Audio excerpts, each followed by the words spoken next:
To begin the review of the camera section of the NLSS decoder, click on Cameras from the menu. Upon installation, the NLSS HD Media Decoder searches for IP cameras on the same LAN, and automatically configures the cameras for use with the HD Media Decoder. In the Cameras menu, you can see a list of all discovered cameras and their streams. Note, many of the IP cameras are capable of supplying multiple streams. The decoder will detect all available streams and add them to the camera list. In this example, you will notice that one of the cameras has XX in the camera name. This indicates that the decoder was not able to connect to the camera upon discovery. The most common reason for not being able to connect to the camera is due to the incorrect username and password used by the decoder did not match the credentials that were configured in the camera. To resolve this issue, click on the camera from the list. Change the username and password to reflect those that were configured on the camera.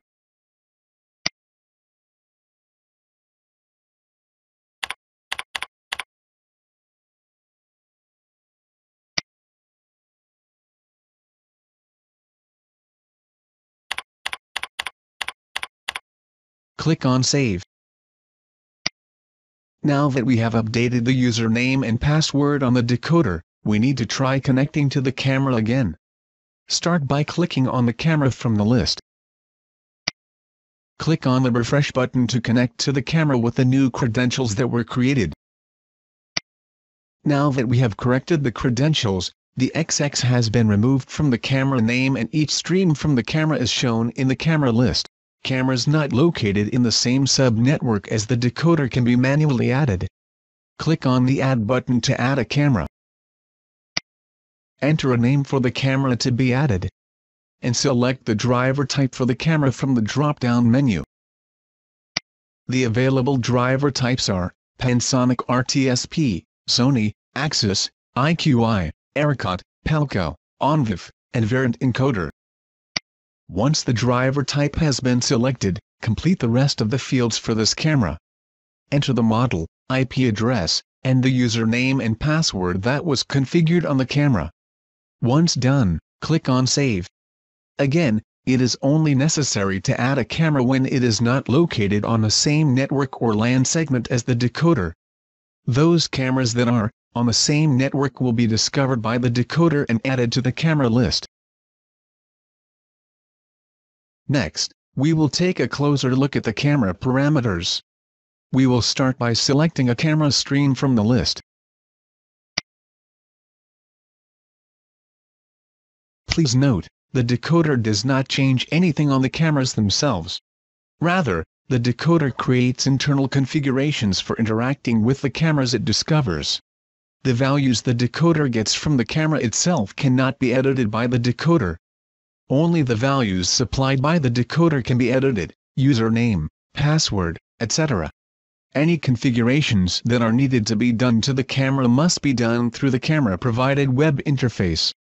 If you change any values directly on the camera, then select Refresh Camera in the NLSS web interface to update the decoder with the new values. For example, if you change the output resolution of a source camera by going to the camera and physically making the change, you must refresh the decoder so it knows about the change. The camera values include driver type, the manufacturer of the camera's driver; firmware version, the version number of the driver used by the camera; model, the model number of the camera; IP address, the IP address of the camera on your LAN; video codec, the video codec used by the camera; channel ID, the output channel of the camera itself, which is not related to the channels used by the decoder. Rather, some cameras can output more than one channel simultaneously.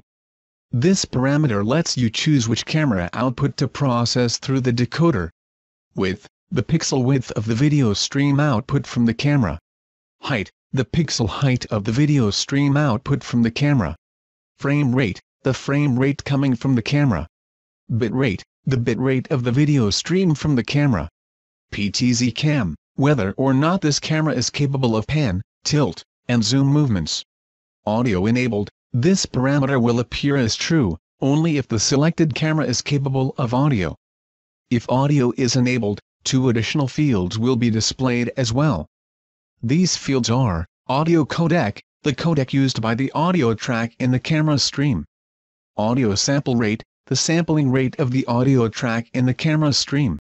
As mentioned earlier, the parameters set by the decoder are configured from the NLSS web interface. The following camera details can be changed from here. Name. Specify a name for the selected camera. Username. The username required to access the camera and video stream. Password. The password required to access the camera and video stream. Multicast. If enabled, this camera stream uses multicast.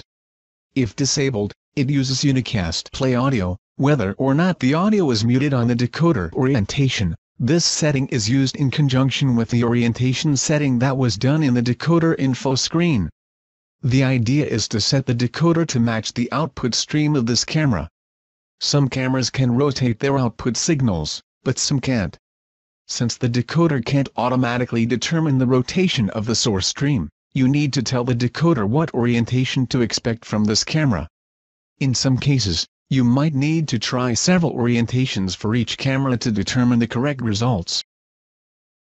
From the drop-down lists, choose one of the following orientations for the selected camera. Normal, the decoder does not rotate the camera stream. Rotate right, the decoder rotates the video stream 90 degrees clockwise. Rotate left, the decoder rotates the video stream 90 degrees counterclockwise. Flip, the decoder rotates the video stream 180 degrees. This concludes the overview of the cameras section of the NLSS HD Media Decoder. Please return to the decoder playlist to continue reviewing the sections of the web interface.